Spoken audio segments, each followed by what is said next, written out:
Hello, I'm going to talk to you about my Dwarf Plumeria. It's a good time to repot, and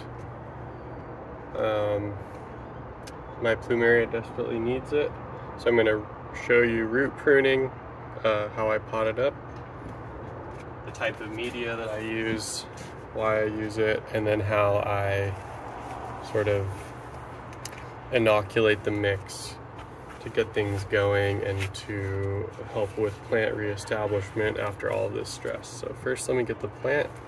I'll be right back.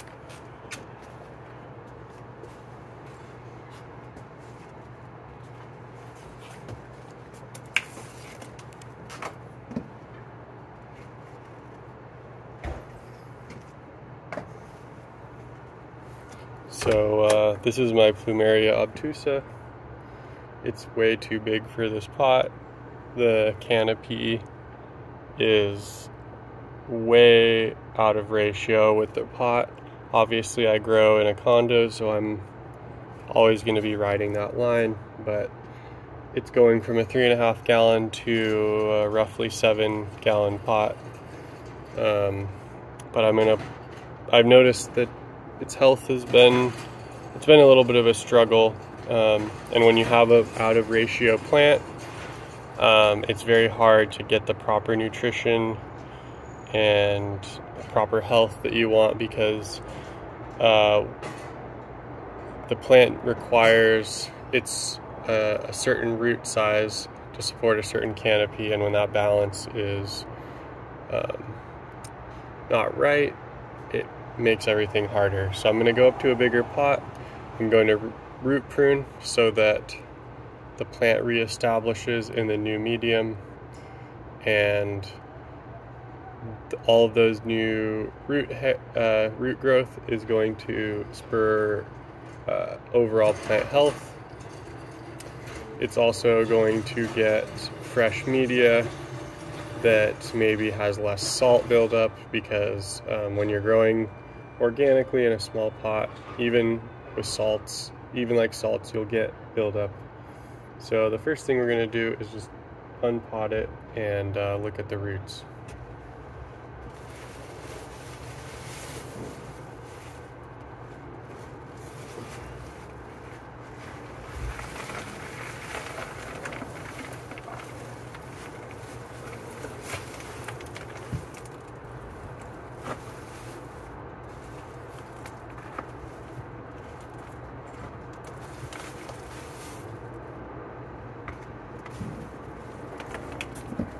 Pretty damn healthy. I don't know if you guys can see that, making a huge mess on my balcony. The root health is looking good.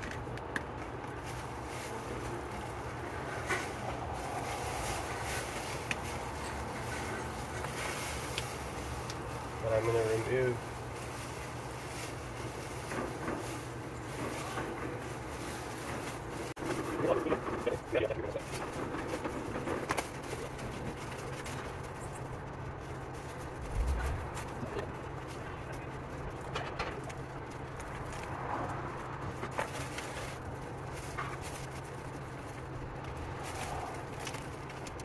So I thought I was going to need to root prune this, but I don't think I need to. I'm going to repot it into a very similar medium. It's a mixture of bark chunks, pumice, biochar, and peat moss. And this, you can see where I cut it last time. There is a main root that's a little girdly, but it seems all right for now. I might have to eat my words on that, but I think that it should adapt to its new pot well.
Okay, so one of the disadvantages of growing in a small pot is that everything's just a little bit harder, like I mentioned. So you can't really, like, if you want to grow organically and not just dump salts in, which I've done, there's pros and cons. Like, I'm not saying one is better than the other.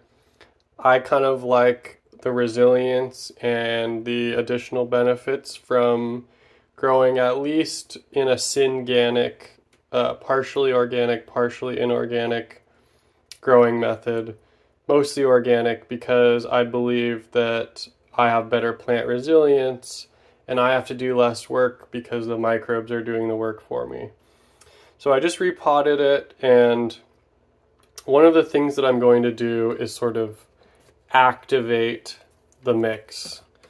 And I'm not really focusing, some of these are going to be plant beneficial, but I also have an eye for what is going to benefit the bacteria and fungi in the mix, because I really want those guys to be doing as much work for me as they can do, because that means I just have to do less.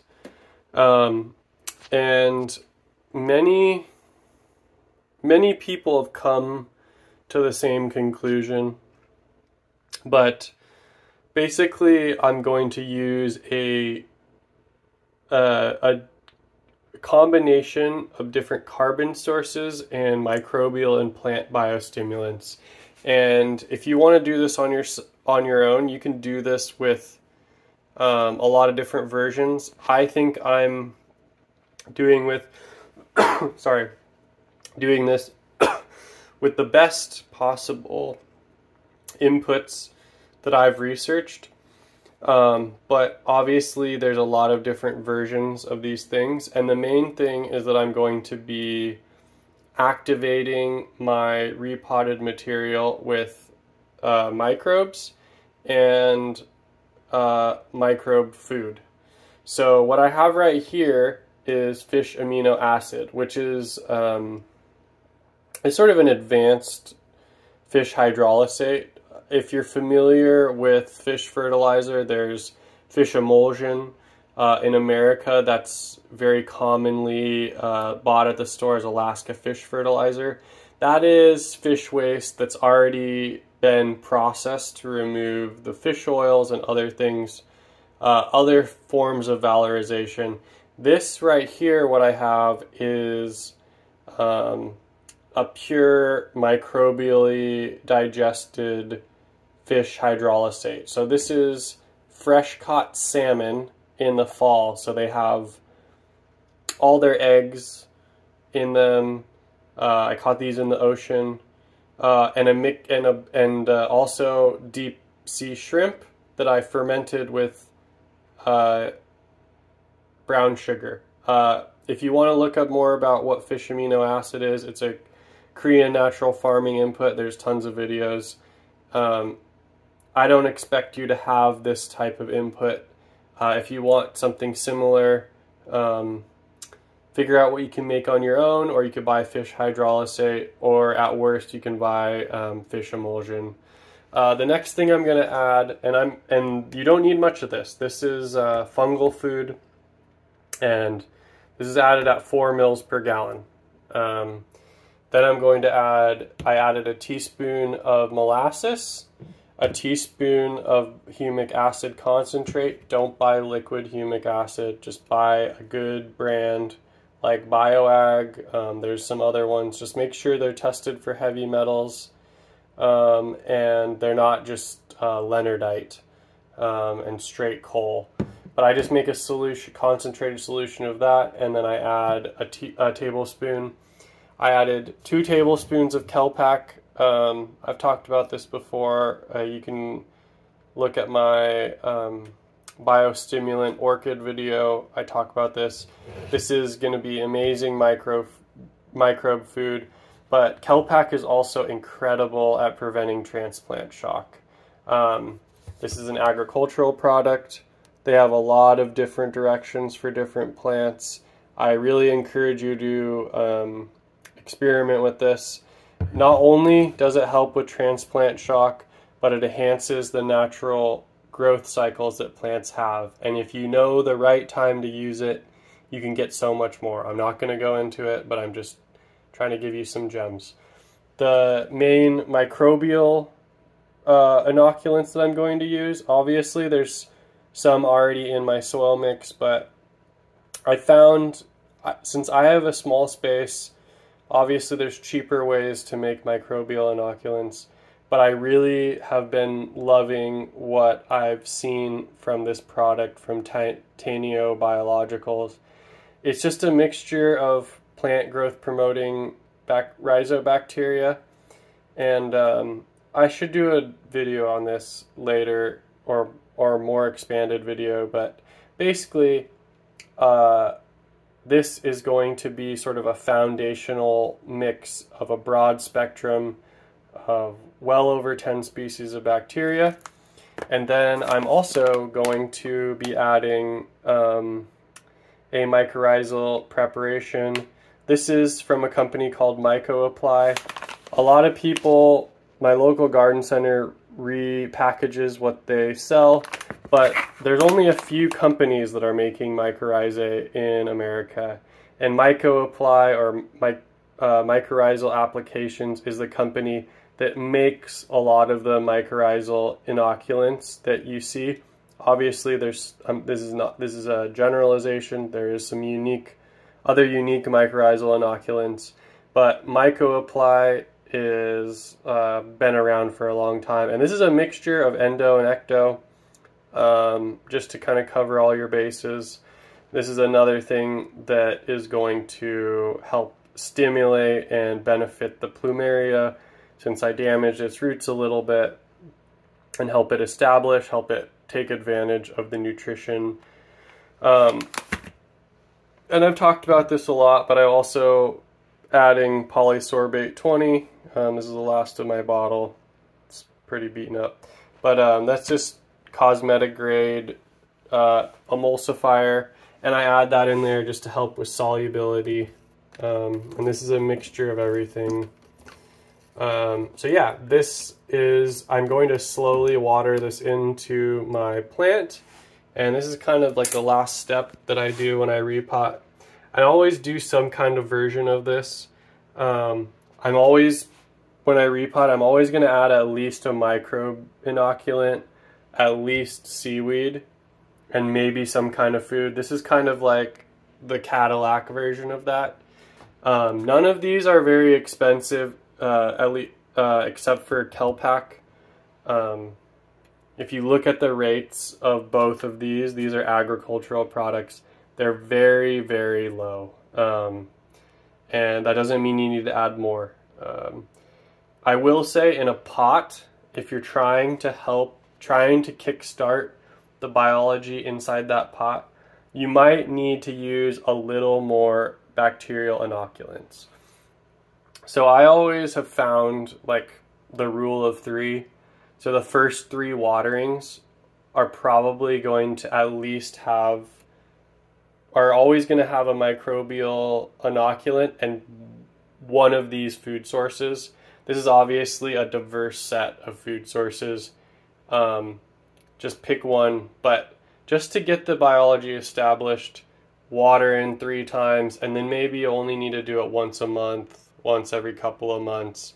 Honestly, once it gets established, I'll probably inoculate with the biological once a year, unless I see some kind of health problem in the plant. So what I'm going to do here is I filled my watering jug with water.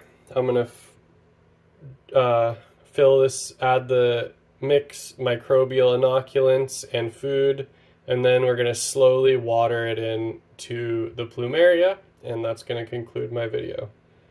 Sorry for doing this vertical. I feel so bad. I'm not a professional. I don't do this professionally, and I don't intend to. I'm just trying to share what I do and share some information and hope that it helps you. So Hopefully you hold me to that standard. I'm not a professional YouTuber, so. But anyway, so we'll mix this up and we'll go water it in. And I don't recommend doing this always, but I'm gonna actually let this soak in to really saturate the media the first time, but don't always do that. You only really need to water, especially with living soil, such that there's barely any runoff. But yeah, that's basically what I do. I'm going to wipe up my floor so my wife doesn't get mad at me. But that's how I repot my Plumeria obtusa. I hope this was somewhat helpful for you, and hopefully you have a good weekend.